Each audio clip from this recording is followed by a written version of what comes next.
program. Arthur M. Schack, he's a major a judge here in the New York City system. He's a judge of the Supreme Court of the City of New York.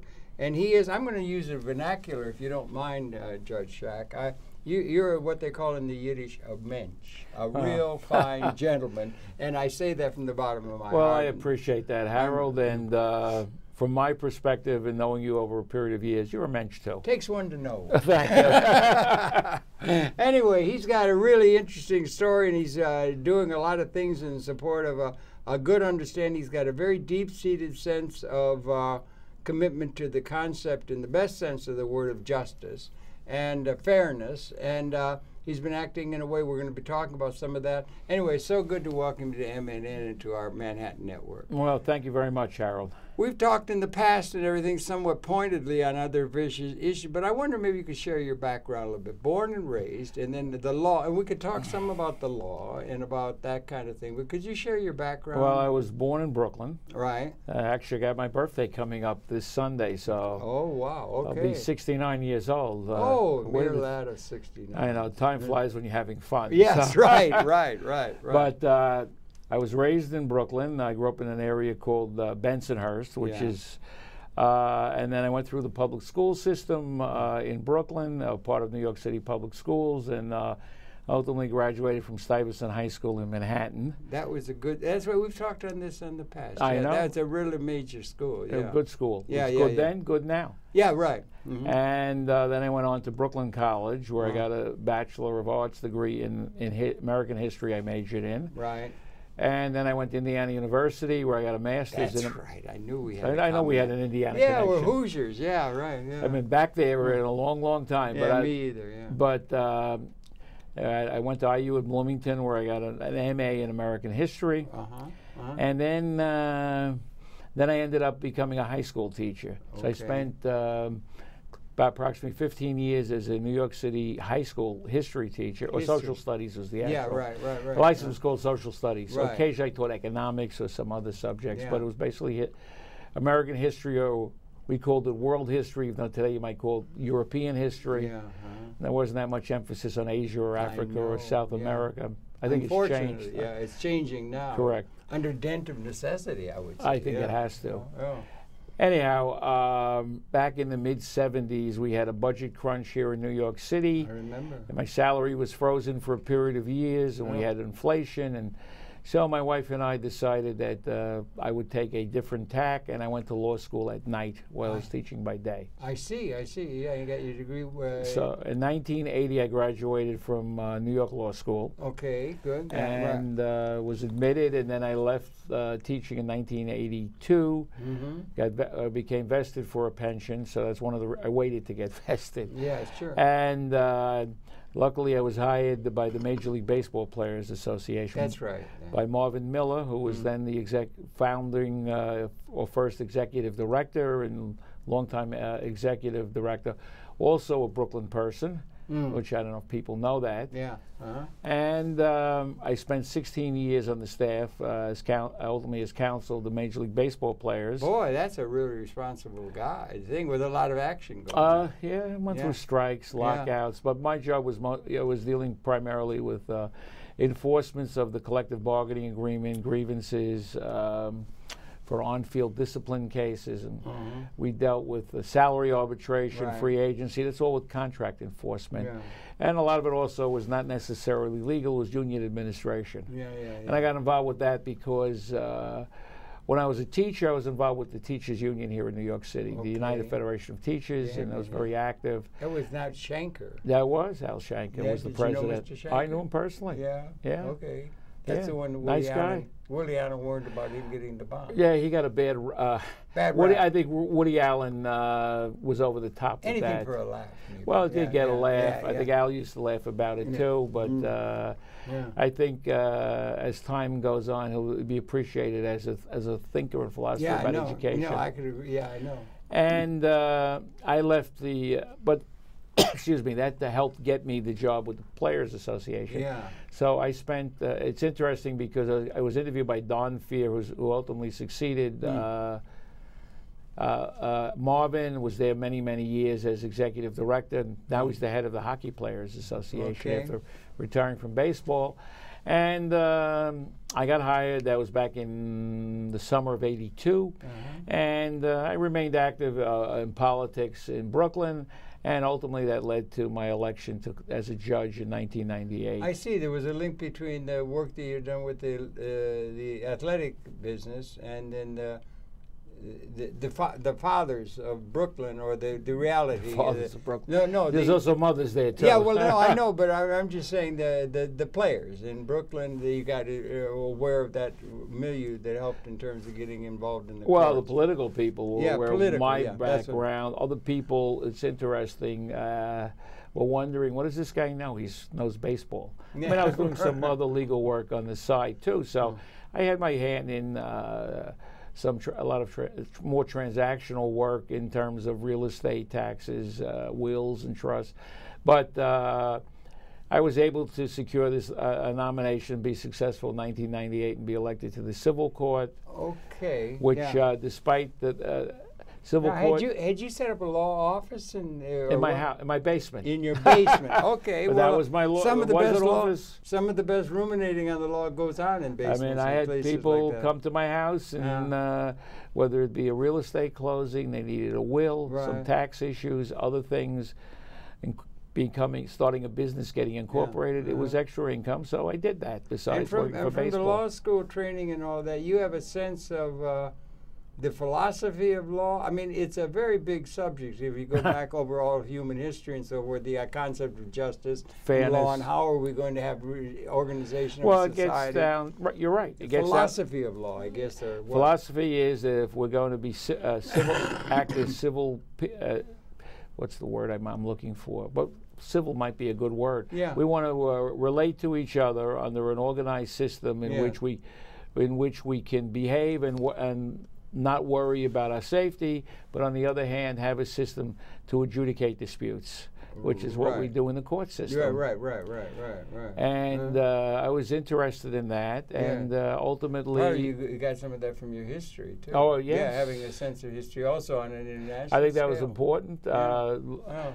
It's interesting because... you were always a good scholar. I guess. I did well in law school. And you were always intellectually curious and learning. Well, that's true. I think you have to be. Stuyvesant and that, Yeah, we don't stop. And even the family now. setting was one that encouraged you to be, I don't think my wife encouraged me to apply. Okay. My father was funny on that because I'm thinking more just of having an attitude toward wanting to learn. Being intellectually curious. My father thought it was crazy that I go to law school, but really, only because of his background. My father had a PhD in chemistry. Wow! Then you're coming. But the year he received his PhD was 1934. Pretty bad year to get a degree. Bad year, and he never got a job as a chemist because of the Depression. Yeah. So he changed gears, and he ultimately became a hotel auditor, and totally different. So his view was, why waste your time doing this? Yeah, from personal experience. Right. I think a lot of people had that. Yeah, it was difficult. So, but I saw it as an opportunity to earn some more, to go into a career not only to help serve the public, but also to earn more money for my family. Right. So, both of which are so I got, which is what I did going into the law. But I was interested in public service. Yeah, and your wife helped you along. She did. I got to give her a lot of credit. You're going to give her credit right here on the air? I now? will, on the air. Will you do it right here now, Yeah, Judge? definitely. Will you do your hands? I do. We're going to have a 40th wedding anniversary in October. Mazel tov. Congratulations. Thank you. That's wonderful. 40 40, that goes back to what year then? 1974. 74, just after, right in that period of the 70s. There was a lot going on. Is that the year that somebody said the president in New York City dropped dead? There was a time. No, that was the following year. Was it? Well, it was that period, yeah. But it was. The following year was. He never said. Who was it? In defense of Jerry Ford. Oh, good. Okay, set us straight. He never said that. That dropped dead. He turned down. He vetoed the idea of having the federal government guarantee loans by New York City. Which led to New York City's almost default within about 50-something minutes. Were you conscious of the issue at that time? Very much when it was so. being argued? What was your thought on the issue? I'll tell you why. He never said, but of course the Daily News had a famous headline. Yeah, right.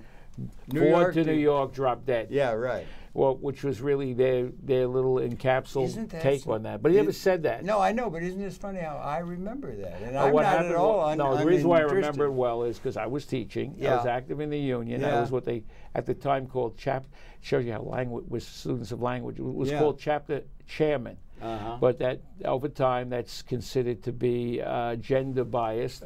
So they changed the title to Chapter Leader. Chapter Leader rather than Chapter Person. Right. So I was not a right, from chairperson they changed it to chapter leader, leader being gender neutral. Yeah, right. Anyhow, right. I remember that well. That's an interesting lesson in that. And my wife, important, at that time, was a member of the executive board of the UFT. She was a board member for about 11 years. And so we were very conscious of it because the city came close to defaulting in the fall of 1975. Okay. Well, let me back up about a month before that happened. Because Abe Beame was then the mayor of New York City, and he was faced with a tremendous financial crisis, and the day of reckoning was coming, and the federal government at that point wasn't going to necessarily guarantee loans to balance the budget. So we came back to school, I remember, in the fall of '75 from the summer. This is before I went to law school, and there were about 8,000, no, was it 8,000? There were thousands of teachers who were laid off. And that precipitated a strike. Okay. Which lasted about a week. We went back to work. The city got its way about the layoffs ultimately. And what was interesting was several years later when the people could be rehired, they, only about 3,000 out of about, I think, 8,000 or 9,000 came back. I forget the exact number. On their own volition? Yeah, well, they were offered their jobs back, but thousands went to something else. They didn't come back. Yeah, that's a story. That's an interesting lesson. It is. But anyhow, about a month after that happened, the city was now on the verge of defaulting because various bonds were due. And there was a high-level meeting. I think David Rockefeller was there. He was the head of Chase at the time. Well, at least it was for years. Some, from Lazard Freres, Felix Royden, because they set up this financial control board. I forget whether that was before or later.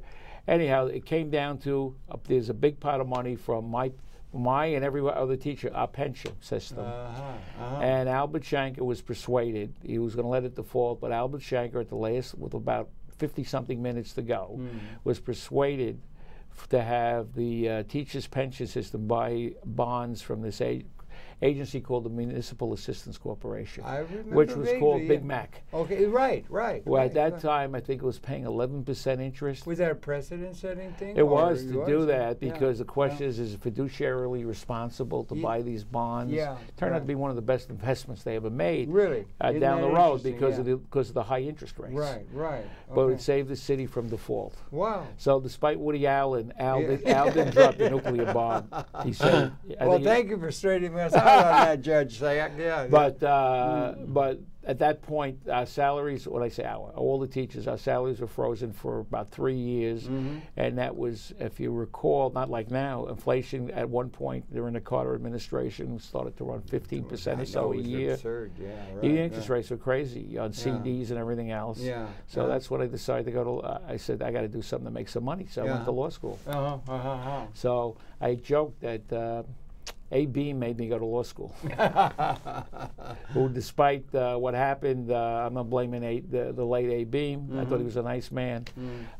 He had a problem. He was the guy who, unfortunately for him, was supposed to be, the bottom line guy because he was a CPA, he was a controller, had a very good reputation as a number cruncher. Knows how to read a ledger, And city got into a mess. So I don't know whether I don't know who could save the city. Think the world's in a mess, or now if we go to that now, I mean the world's. They'll be trotting out these huge deficits and things like that, and there's a whole lot of challenges before us. There are numbers of challenges. Not the least of which is what happened. Harold, back in if they elect you and I as the rulers of the world, we could solve it, but they're not. So I don't know what the answer is. You don't think? I'd vote for you. Would you vote for me? I'd vote for you. I'd vote for you too. Well, we got a party of two. Well, hopefully reasonable people can resolve this. Yeah, I know, but there's a lot of problems. And then what about over the long haul and everything?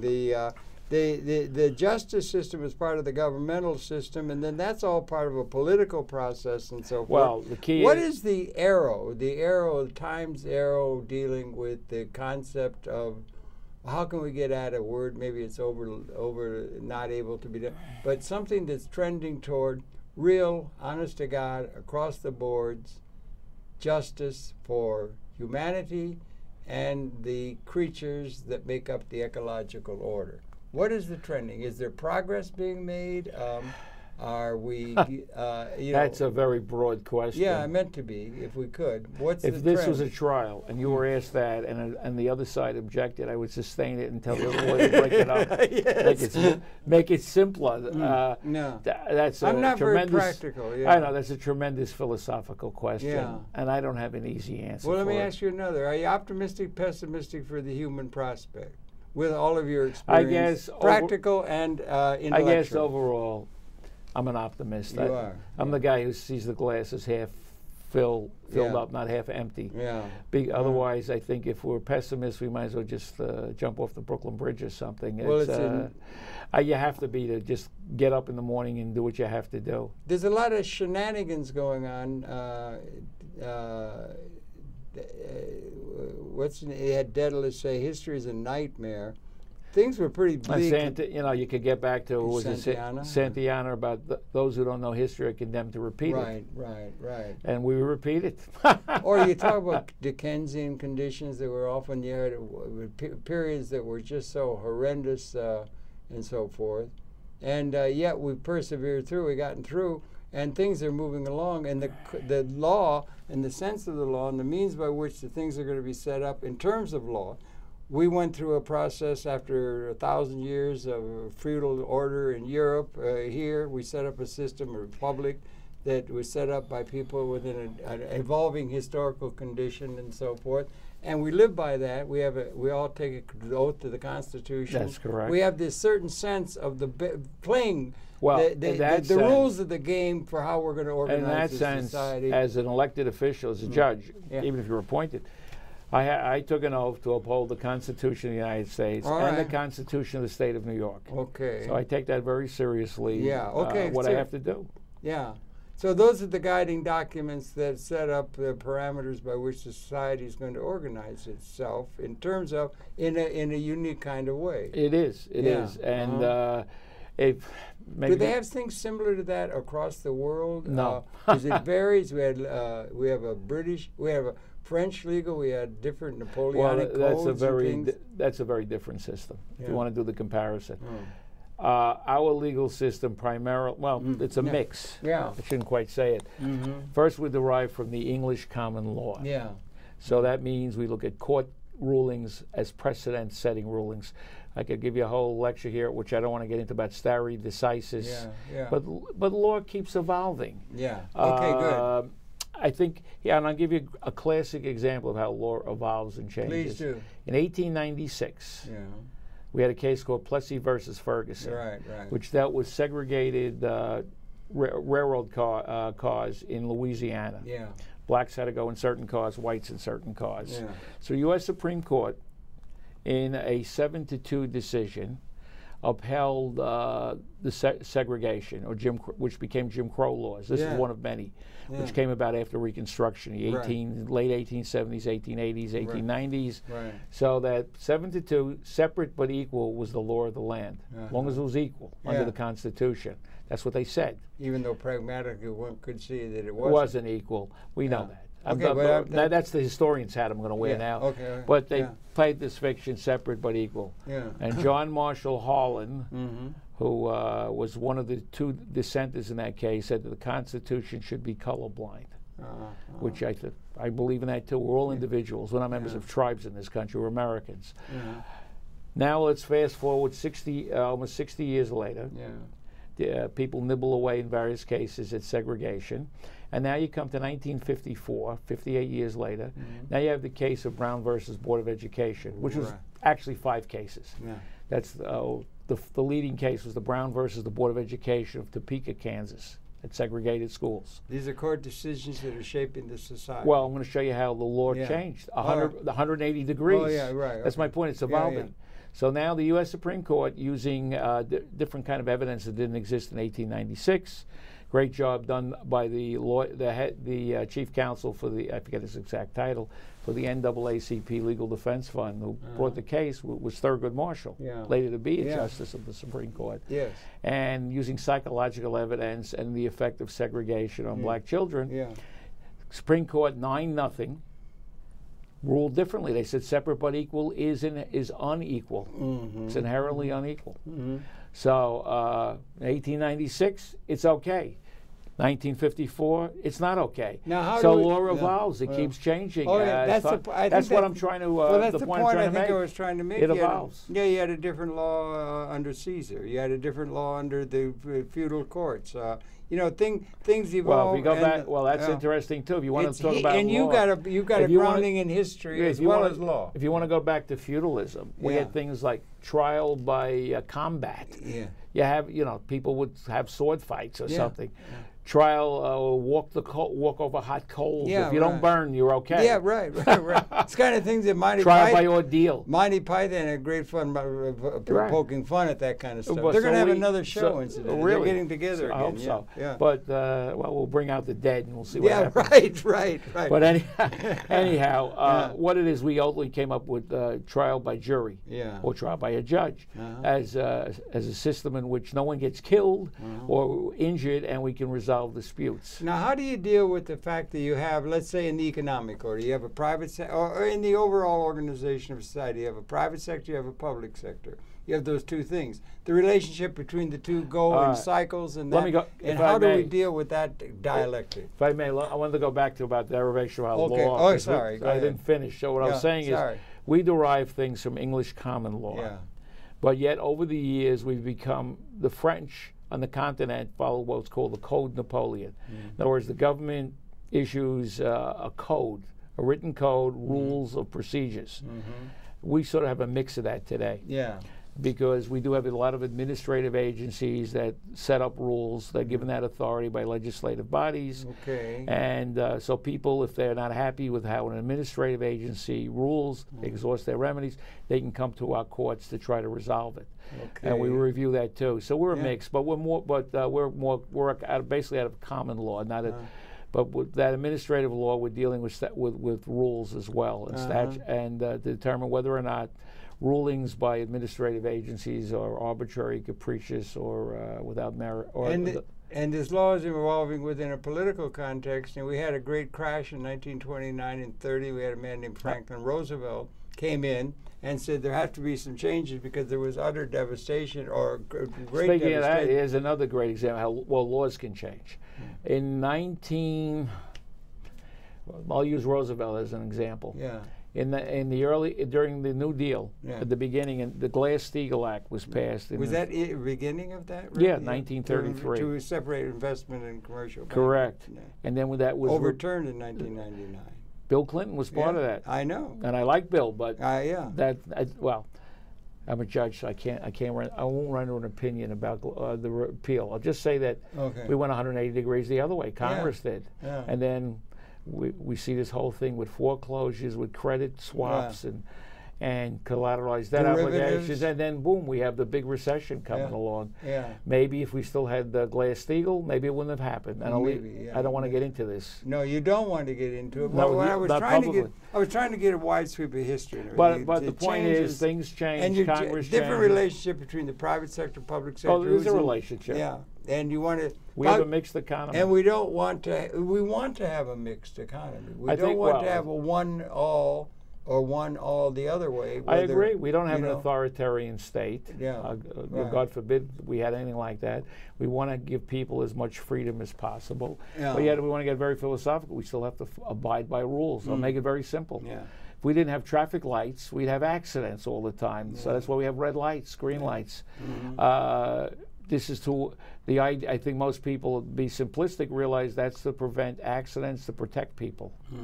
So we abide by the rules. Those who break the rules then are punished for breaking the rules, or we try to modify their behavior. But that's a part of living in a society. We have 300+ million people in this country. We want to protect them and yet to help them. But then you have informing political or historical understanding, and then the political consequences.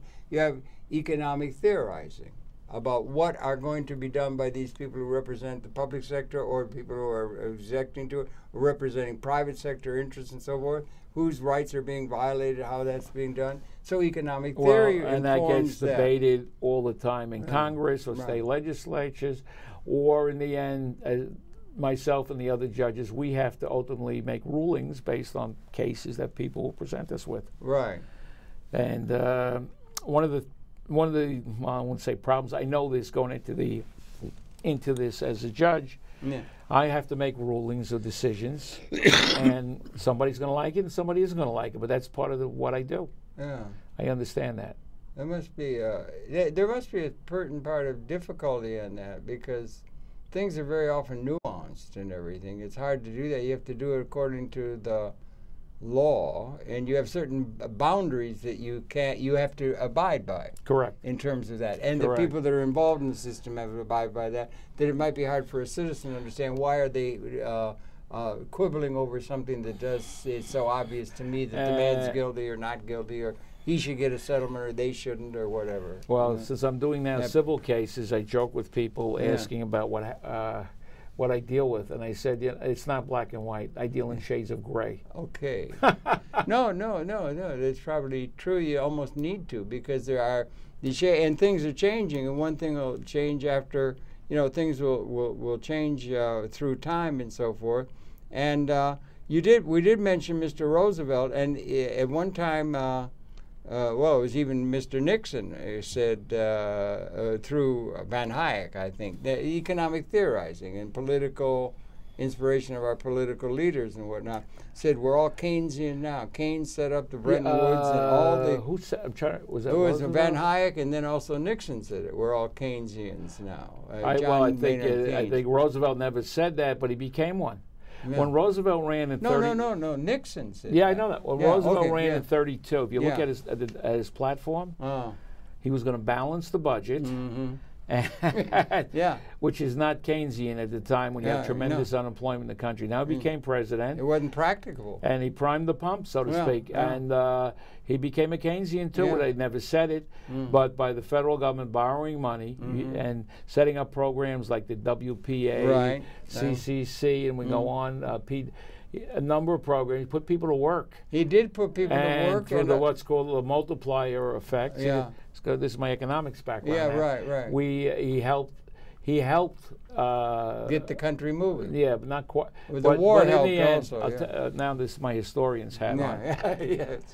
I believe unemployment on the morning of December 7th, 1941 was over 9% in this country. Really? Worse than what it is today. Now.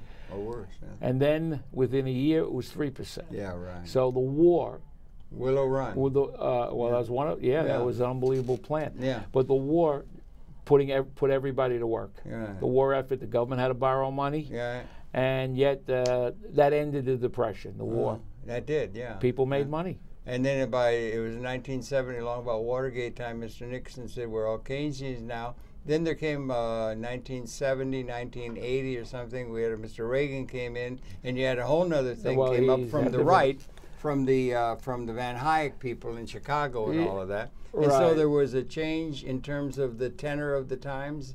And there was. Those changes, those political changes, those evolving historical changes, have to be taken into account, if only in a nuanced way, by the people who represent the law. The law is a ever-changing thing, as everything else is, and one has to be sensitive to the evolving nature of it, not being an absolutist on any one particular. I agree. Or is that? That's the dilemma that the judge has to deal with, or the law people have to deal with. The law keeps changing. Okay. Also, we have to, with new technology, we have to, new inventions, drugs, whatever it is, things that come along, we have to apply the law to it.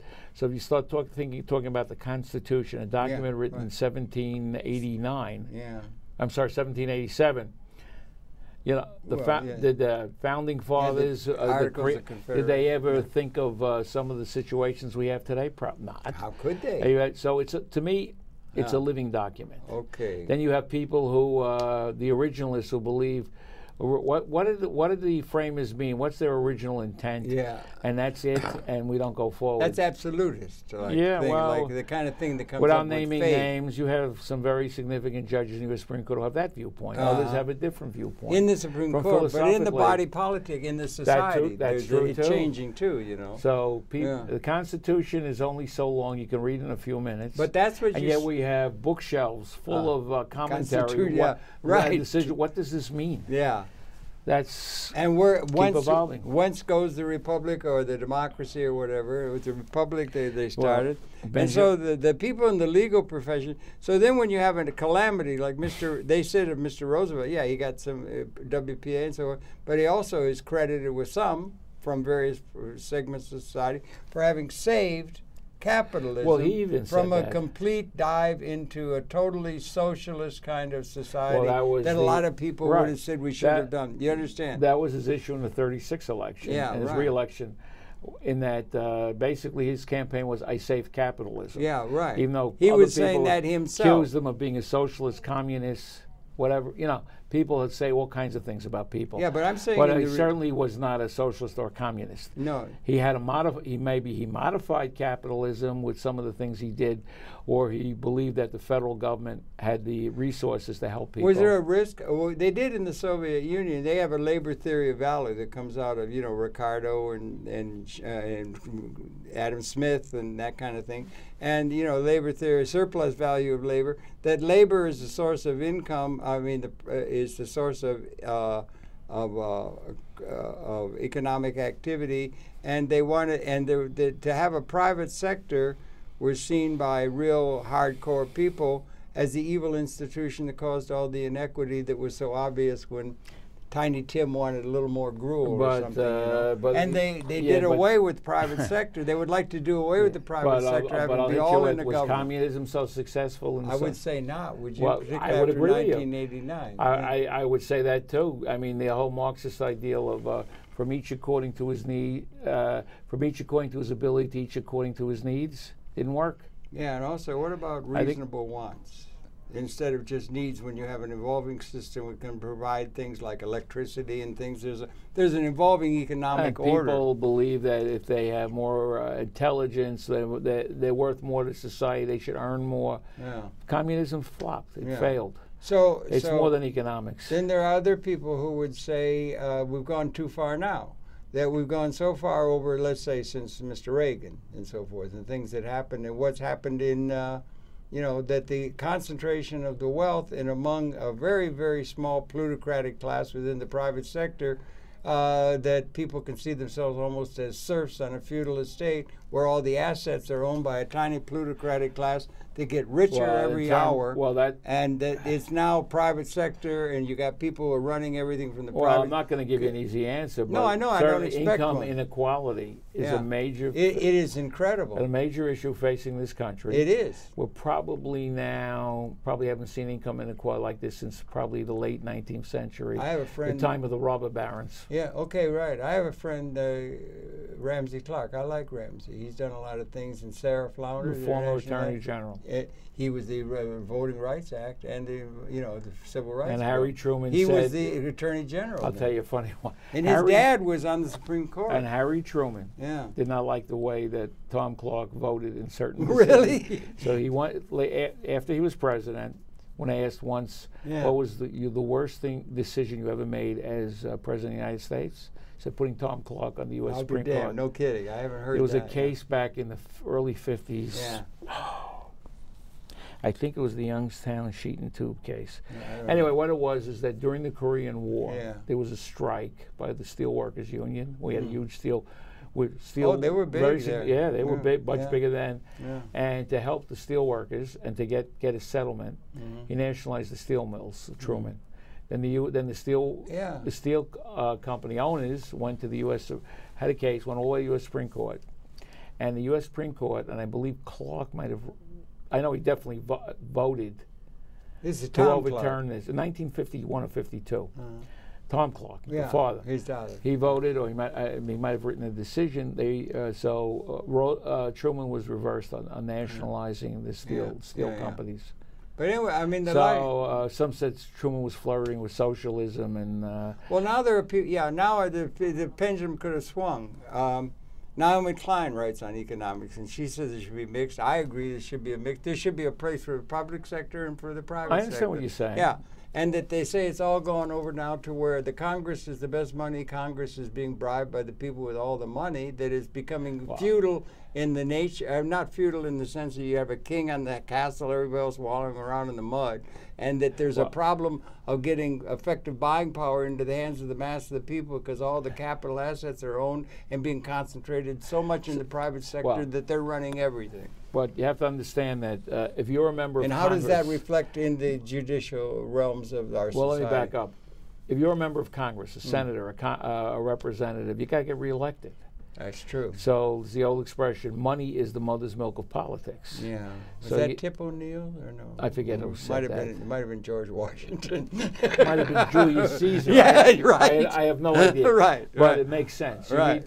you got to get your message out to voters. Yeah. So you need money. Yeah. So when you have special interests, whether they be corporate, unions, individuals, whatever it is, and they provide money, politicians are going to listen. I don't care what office they're running for. So you don't think it's out of kilter, maybe? Well, when was it in best kilter in our lifetime, or our general lifetime? Maybe, that's when why was the balance about right that was the best for growing everything and having equity and growth? And I have no idea. No, money's always been an issue, and then it comes down to something which I'm not going to solve today, or you. It's should we have public financing of campaigns to level the playing field? I'm just throwing that out. That's an issue. New York City does this to a very limited extent. Bothered by Citizens United. Well, that's another issue. Citizens United with the Supreme Court ending caps on what people can open can the floodgates contribute. Of K Street. Yeah, and it's happened, hasn't it? Happened. I mean, it's happened. So the question is, how is all of that dealt with judicially and for people that are in the court? So then we could bring it up with Citizens United and other cases. It deals with, now you get into the First Amendment. Yeah, somebody has money. God bless them. They have money and they want to spend it. That so and so should be elected. It's a First Amendment issue. That's a First Amendment that is taken with religious fervor and support by the people who go to the Founding Fathers, but that First Amendment is an amendment that is part of an evolving system that is changing, and the changes have to be taken into account. Related to it. You understand what I'm saying? Yeah, let me pick on a guy like Nelson Rockefeller at one time, or Michael Bloomberg. Yeah. They didn't raise money when they ran that because they were rich. Yeah. So they spent a fortune of their own money, which was, that was their First Amendment right to do that. Right. I remember when Rockefeller was governor of New York, he's too rich to be bought. He basically used that as a slogan. That? Maybe is there anything to be that he was independent? Is there anything to independent that you could get a valid thing by being above the fray in a sense that well, he was elected 4 times as governor. Well, that's true. Yeah. On the other hand, Mike Bloomberg spent a lot of money, and it's all his own money. Yeah. He didn't go around asking people for money. Can't exist without the Bloomberg wire, the financial world. I mean, he was worth, was it $4 billion when he became mayor? Even though he wasn't active in the company, he's worth more than $20 billion now. Yeah. Well, that's what's happening. It's becoming very So then we get around to the recent thing where Mr. Paulson comes in 2008. And we had another thing. We had a big thing going, and then there was another bust that happened. And it was huge, and it had huge implications in terms of the society. Mr. Paulson came in, got down on one knee to Nancy Pelosi and said, we have to pass this 3-page thing on September 20th, 2008, and be signed by the president by next week at the outside, or the whole world's going to fall apart. And that, and all that followed on that, that's roiled the society tremendously. Also, has it not? And how does the judiciary deal with some of the implications of this changing environment? Let's take that. Yeah. Okay. We had a financial crunch. People lose jobs. They got to make mortgage payments. So I'll use that as an example. We have a crisis with foreclosures in this country. Yeah. Right. That became one aspect of it. Just to use that as something. And in a way, the judges of this country, we're like the doctors in the emergency room. Wait a minute, judges are like doctors in the... Oh, well, there are situations... No, can I quote you on that? Yeah, we're like the emergency room doctors. People have to go we're like the adults in government. Adults? Can I quote you on Sure. that? Okay. We're the adults. Quotes by Schack. I don't know if we're going to put it in Bartlett's quotations. But people come to court, whether it be the lenders or the banks, they go after people who don't pay, people have other disputes. I and other judges have to deal with these disputes. We don't know what's coming when we walk in the door, and then people were confronted, and we have to deal with it. Just as if a doctor shows up who works in the emergency room, people come in, they present themselves with whatever the medical condition is, the doctor has to deal with it. Are there provisions by which those things are argued fair? In terms of arcane notions, you got $1,000 an hour lawyers who are so good at manipulating the system and manipulating semicolons and manipulating interpretations, right? Darrow for the defense was in a different category, but you understand what I'm saying? That it gets to be where the citizens don't have a chance because it's like three-card Monte. I wouldn't say that. No, I wouldn't say. Depends. Depends on who the lawyers are. Depends on the facts of a case. Depends on the judge. I'm making the assumption the judges are honest brokers. They're going to try to do the right thing. If they're not, we're in real deep. Don't you think? If that if that creeps into, I'll agree with you there. Okay. But let's assume that. And who watches that chicken coop? Of the judges, you mean? Well, the judicial process. I mean, is the it a lawyers, political though, thing? We have the bar association. Well, we also have an appellate process. Yeah. Okay. So in other words, if I make a ruling that someone doesn't like, it can be appealed to a higher court, to an appellate court, or any other judge. Right. Okay. And then we find out if I'm right or if I'm wrong. Okay. Yeah. So it's a pretty good system. Really. I think. Well, I'll quote Churchill now. Yeah. Okay. About democracy being. Right. It's not. It's not the best. It's not the neatest system or the best system, but better than anything else. Well, it's better than anything else we have. Yeah, so we need something to start with. Are we a democracy or a republic? There are people who say we're a republic. We got inherited truth that we say the Constitution, First Amendment, we're and all representative democracy. Representative democracy. In the sense of there was a term once called a republic, and you got people who have that notion in terms of delivered wisdom, that we've got a system that is just inviolable, and we got a system. And that's what we're claiming allegiance to when we put up our hand. Right. Well, the thing written in 1789. Or Franklin said that we have a republic. Let's not lose it. Okay, a republic then, not a democracy. I think that my own view is that splitting hairs. Okay. We have a representative form of government. We elect the members of Congress, Senate, state legislators, city councils, whatever it is, wherever you live, to represent us. If we don't like it, we can vote them out, which is very difficult. You said the mother's milk of politics is money. Is the mother's milk of the operation of our overall system money? Is there any other thing? Is there any other thing that motivates human society individually or collectively more significant in the aggregate than money? Is it still majorly money that's involved in terms of motivating human society? It's one. There's a couple things. There's a couple things called empathy and love and things like that. But I'm talking about the real world. The real what? The real world. It's a major motivating factor. But I'm sure there are other people who are not motivated by money. Why does someone become someone becomes a priest, a minister, a nun, because they believe they have a calling, and they're not motivated by money. Well, we had some pretty funny things done by an Inquisition in Spain. Well, with undue fervent. I'm thinking now in the United States. Yeah. Okay. Well, I guess I was too. I was just saying. But the other night here, I saw. I happen to be a fan of Turner Classic Movies. Oh yeah, my God, I couldn't live without it. Yeah. So as a guest program, they had Dolores. There was an actress, Dolores Hart. Yeah.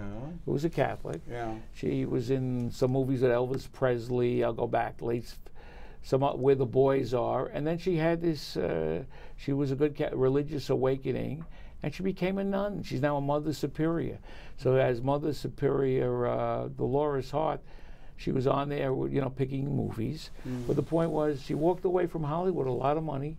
Her her relationship with God was more important than money. Well, so everyone has different motivations. That's what I'm trying to say. Yeah, they do. For her, it was her religious beliefs, not money. The religious thing, let's say God, or the religious that was thing her, that is. And I respect her beliefs. That's what she felt. Well, okay, yes and no. Again, back to Torquemada, we're doing things in the name of what they thought was absolute. How about you wars? How many people are killed in the name of God? Thank you. Let's go right now to Iraq. That's what I'm saying. Iraq at the moment, right? Yeah, the ISIS and the Shiite. Everybody's doing the name of Allah. Yeah, and that's a thing where they're assuming an absolutist view of the universe or human society, right, when in fact the whole thing is changing all the time and emerging and becoming something different, just evolutionarily. But they would deny science in the name of God, who said that this is true forever, and people have a want to get an identity wrapped up in that. Fundamentalists who believe literally any in what fundamentalist. it says right.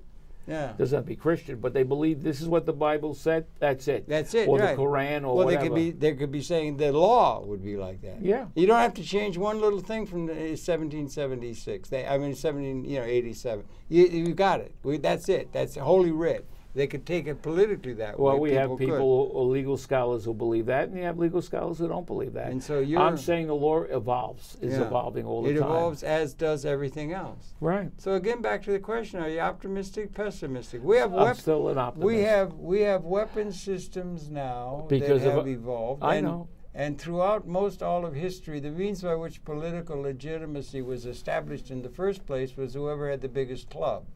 They would go and hit the other tribes, steal their grain, do what they want, and then that was the liturgy. And then they have PR, and that still holds more or less in the name of real politics. Instead of clubs now, we have all kinds of weapons. And those weapon systems have become, apparently from the modeling, I don't know sure if you've looked into it, they've become, since about the year 1970, species lethal. They have the ability to wipe out the entire Homo sapien species. That's correct. But we couldn't do that in the First World War, Second World War. We can do it now. We can do it now. Thank God we have it. What I'm getting at, there's something new emerging. There's something new happening, almost qualitatively, not quantitative change, little change with the order that's been in place, or the institutions that have evolved, or the thought patterns. But we're going through a qualitative transformation. And what's the other side? We may be coming to a situation where the economic order, we may be transcending material scarcity at the level of capability of producing a lifestyle for one and all in the ecology that's not been available to us. So how does the legal system, is it binding to old ways that are outdated, reified, or is there opening upon something new to develop? And how does it work between the private sector and the public sector when those ideas clash in the judicial context? Well, then the courts have to deal with it if a case is brought to us. First off, under our system, we can't go out and do something just in a vacuum. You mean the judges? Right, in a vacuum. Yeah. Somebody has to bring an issue before the courts for the courts to do something. Yeah. And then we have to deal with it when it's brought before us. So we sometimes have to balancing, or depends on what people present us with, and we have to deal with it.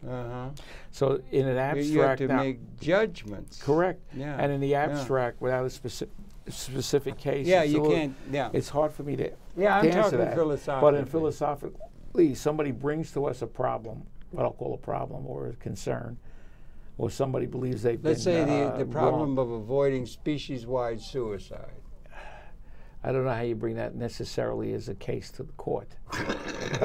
Well, we just did a program with Paul Slack because you were going to have a peace movement. We should have peace, and we should all be kumbaya on this planet. And we have a capability for a liberated let's all order. have apple pie and motherhood, and well, we're all for that. Be a spectator. But somebody's got to bring a specific case for the courts to deal with it.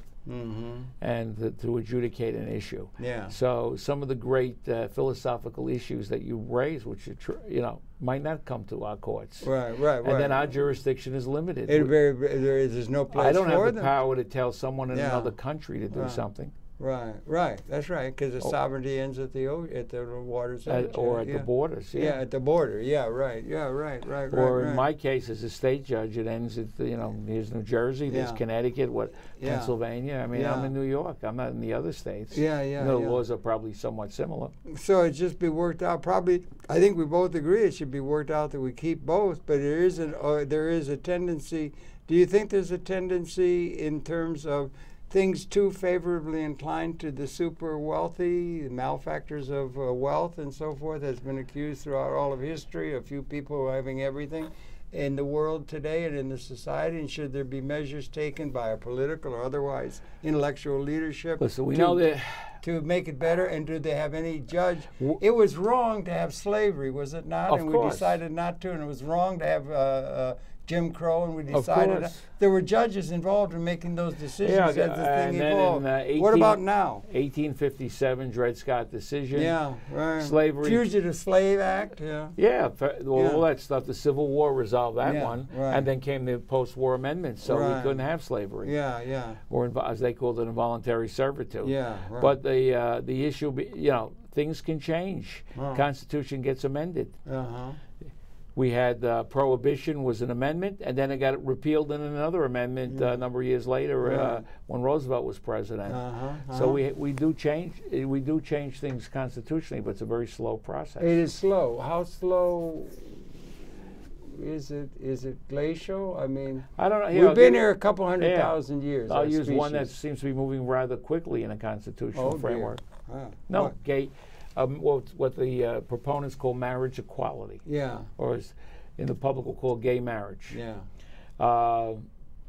In the last, I don't know, I'm trying to think, Vermont, I think was the first one that allowed civil union before they called it marriage. Yeah. Now we have something, about 20 states now have recognized, whether it be by law or court decision, another one is the right marijuana. Of same-sex marriage. Yeah, another one is there was a war on drug, and that's not only medical, it's just marijuana is coming out of Washington and Colorado have and they're linking that to filling the prisons as a business and so forth, which is something that's... Or even when Schwarzenegger was the governor of California, an advocate of the government getting into the pot business, especially because of all the money they can make to lower taxes. But there was a time when we had a war on drugs, remember? I thought we still do.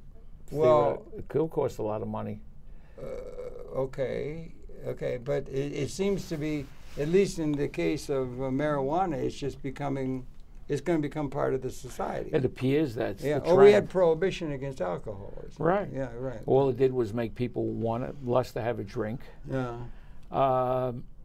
A good example of that was, I don't know if you watched the series Boardwalk Empire. I watched some of it, yeah. Right. Maybe it was the first episode. It's supposed to be the night in January of 1920 when Prohibition went into effect. Yeah, right. The license to print and then the character played by Steve Buscemi, Nucky Thompson is the character. He said to his cronies, "This is the greatest thing that ever happened. Yeah, right. We'll sell it. We'll sell the booze, and we'll raise the price 10 times. And because it's illegal now, people want it." Well, I wonder what the lessons are. Yeah, anyway, so being a judge is something where you have to take these things into account. You need to have something specific to it. But these are some of the issues that are rolling the courts now, as well as rolling every other institution that we've inherited out of history. Do you think we're at a time of qualitative change at an evolutionary level? We're always changing. No. That would be a quantitative change. A new tax cut or a new this. What do you mean by qualitative? Qualitative. Well, let's just say we'll retreat to something like punctuated equilibrium that you have. Apparently, from the science, and seems to be validated, we're 200,000 years. Our species emerged out of Homo erectus. So there was a species, and then there was before that there was Australopithecine for 4 or 5, 7 million years, and so the new appears. So we appeared about 200,000 years ago. We're at 10,000 generations. We get to the point where we can wipe out the whole society, kill us all, which is only now, not 100 years ago. I agree. Now, and then on the other side, there's also all these things coming from the nanotechnology and everything, and the growth of the number of people that can be realistically seen to be a have, that there are greater numbers of haves at the level of capability. And we have a system we've inherited out of history that the premise is there's not nearly enough. It may be we're getting to the point where we're transcending scarcity, and that is the order that would create a society that would put us in touch with the universe at a level transcendent to what we've been collectively throughout the human experience. But we're coming to the end of the human experience. I have no idea if we are or aren't. No, I'm just asking you what you think. I don't think we're coming to the end of the human experience. Only because I think, maybe I'm the optimist now. I think enough people... Well, no, that would be optimistic. That would be like liberation. There's a liberation coming from the outdated, reified institutions of a context where there was never enough. There is enough. Now, what I'm saying is that I'll go back to the height of the Cold War. Yeah. Maybe at that point, since it was only the U.S. and Soviet Union, maybe later the Chinese. Yeah. Well, we had the French and the British as well with nuclear weapons. Yeah. Nobody used them. It was understood not to use them. We have more people now who might be irresponsible who have it. But the point is, I'm the optimist that we're not going to use the ultimate weapon. Well, how about the fact that we're going to realize a liberated order for the mass of humanity and the ecology? Climate change is right there threatening. All these kind of things are changing. I think that's more of a threat. We need to have some sort of a thing that recognizes, and it would be a major change. We have at our capability, not the reality. We got reified institutions outdated.